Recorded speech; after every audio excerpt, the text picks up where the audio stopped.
Мислите, че познавате географията на България? Планини, полета, море. Но знаете ли колко точно острова има страната ни? Отговорът може да ви изненада. Общо 117. Морски, речни и езерни. По-голямата част, 64, са разпръснати по река Дунав. А в Черно море имаме около 30, предимно малки и скалисти. Но нека видим шампионите.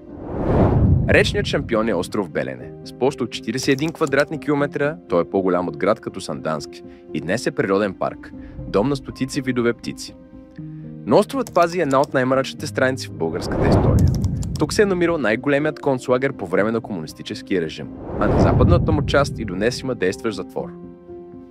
Морският шампион е Свети Иван до Созопол. С площ от едва 0,6 квадратни километра, той е скалист пазител на хилядолетна история, с древен манастир и легенди за открити мощи на Свети Йоан Кръстител.